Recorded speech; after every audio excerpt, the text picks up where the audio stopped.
What's up guys, and welcome back to another video. I'm StephenJK, and in this video, Lambo86 and I found our very first village. Now, this video is broken up into two parts, part 1 and part 2, and they both are just a continuation of the same story.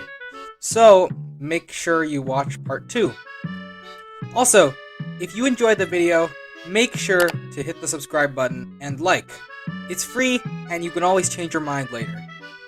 Okay, back to the video now. The first thing I had to do when I started this episode was to check on our slime farm. And look, 44 slime balls. Okay, now we started really going on our exploration. As you've probably realized, there are not many villages around the sea like where we spawned. We had to travel for a long time, and you'll see that in the video. When I started this episode, my main goal was to find a desert, and ultimately, a desert temple. And soon enough, we found a desert after a while into our adventure.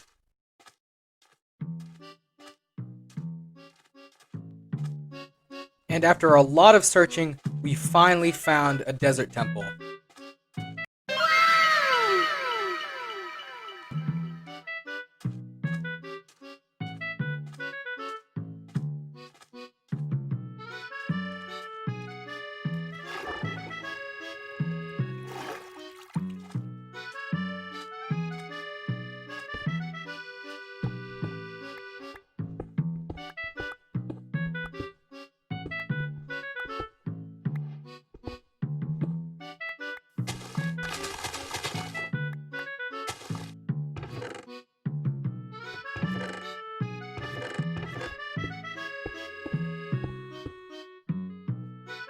After looting the temple, we decided to make the desert temple into a little base-ish thing. So we dug it out and made it easier to access, put some chests down, and a ladder, and we called it a day.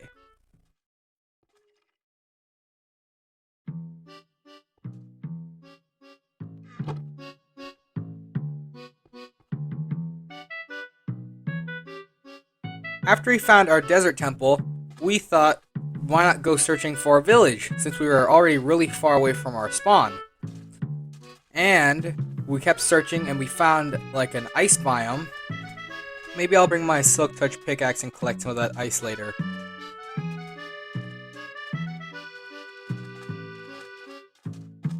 We continued, and soon enough,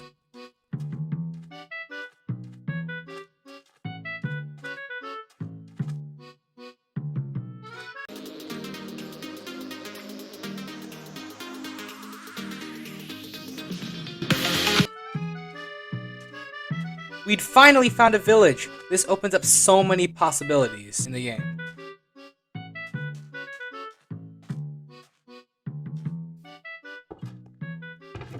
Now, first thing we did when we entered the village was raid the chests for all the resources. And the main important thing that you come to villages for is actually villages themselves, because you can trade with them.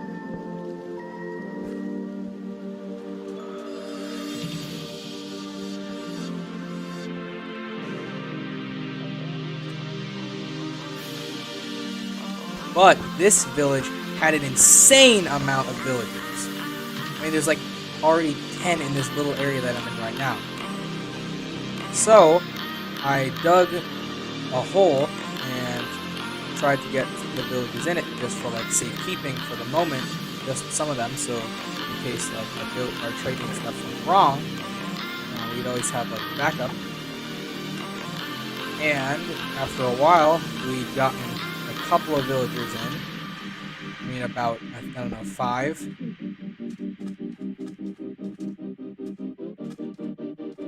Yeah, 5.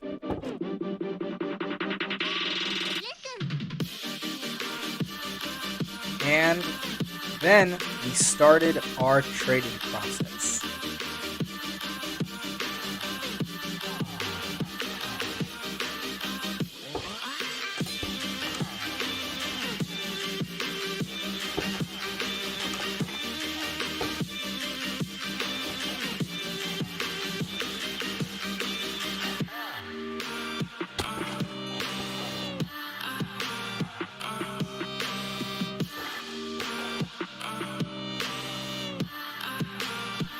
Now, the villager that you see me trying to get right now is a mending villager.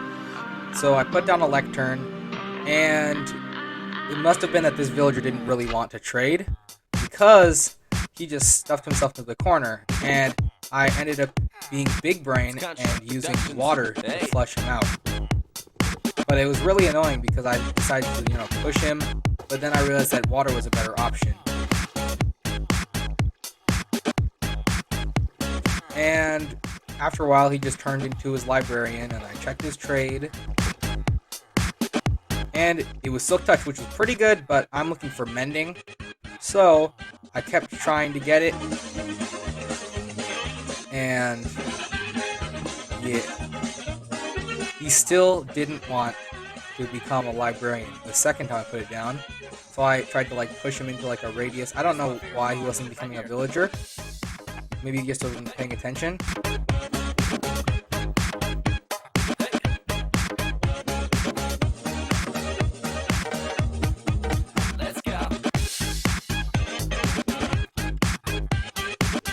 After a while, I just stuffed him into a hallway, so he was forced to walk in that direction and not pay attention.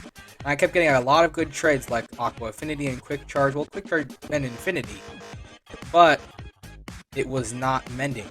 So I kept trading.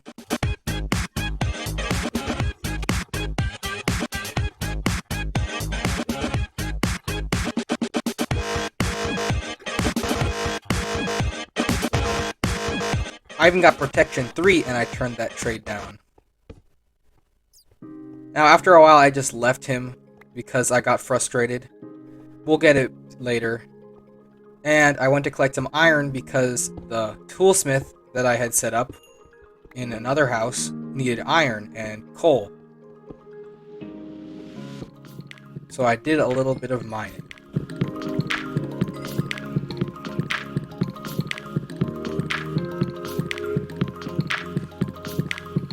Now, while I was walking along, I noticed something strange. And that's a floating water source. Anyway, I put the iron into the furnace and started smelting. Also, we'd gotten a Fletcher. Lambo86 had set up a Fletcher. So I went to collect a lot of wood because he trades sticks for emeralds, which is one of the best trades you can get from a Fletcher. One of the most well-known trades, at least.